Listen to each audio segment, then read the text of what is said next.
રાજકોટમાં ફરી એકવાર નવા કૌભાંડની ગંધ આવી રહી છે।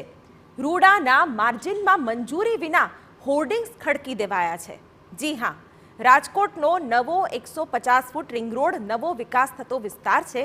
આ વિસ્તારમાં વાહનોની અવરજવર વધી છે, સાથે સરકારી જમીન પર દબાણ પણ શરૂ થઈ ગયા છે। રાજકોટમાં હોર્ડિંગ્સના નામે સરકારી તિજોરીને ચૂનો લગાડવાનું એક મહાકૌભાંડ છે તે સામે આવ્યું છે। રાજકોટનો નવા 150 ફૂટ રિંગ રોડ કે જે વિકસિત વિસ્તાર છે અને અહીંથી દરરોજ હજારોની સંખ્યામાં વાહનોની અવરજવર થાય છે, ત્યાં સરકારી ખરાબામાં હોર્ડિંગ્સ છે તે ઊભા કરી દેવામાં આવ્યા છે।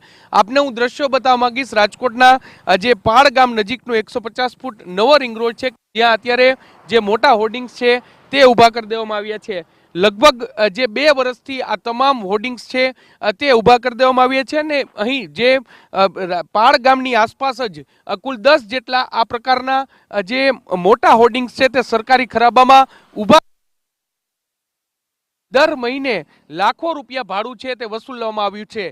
સરકારી નિયમ પ્રમાણે જો ગ્રામ પંચાયત દ્વારા તેને મંજૂરી આપવામાં આવી હોય તો ગ્રામ પંચાયત છે તે સત્તાવાર રીતે જિલ્લા પંચાયત તંત્ર છે તેને જાણ કરવાની હોય છે અને આ જાણ કર્યા બાદ તેઓ છે કરતા હોય છે। પરંતુ વાસ્તવિક સ્થિતિ એ છે કે શહેરના અલગ અલગ વિસ્તારોમાં કે જ્યાં મલ્ટીનેશનલ કંપનીઓ છે, ખાનગી કંપનીઓ છે, તે પોતાની જાહેરાત માટેના જે મોટા હોર્ડિંગ્સ લગાવતા હોય છે, તે હોર્ડિંગ્સ છે તે ગેરકાયદેસર રીતે ઊભા કરી દેવામાં આવી છે અને સરકારી તિજોરીને ચૂનો ચોપડતા હોય તેવું અત્યારે સ્પષ્ટપણે લાગી રહ્યું છે। રાજકોટનો જે નવો 150 રિંગ રોડ છે તે વિકસિત વિસ્તાર છે અને નવો ડેવલપ થઈ રહેલો વિસ્તાર છે અને આ વિસ્તારમાં સરકારી તિજોરીને ચૂનો ચોપડવાનું કામ છે તે કેટલાક શખ્સો દ્વારા કરવામાં આવી રહ્યું છે। જિલ્લા પંચાયત તંત્ર અને સાથે સાથે જે મામલતદાર અને જે જિલ્લા વિકાસ અધિકારી છે તેમના દ્વારા સમગ્ર મામલે તપાસ થવી ખૂબ જ જરૂરી છે।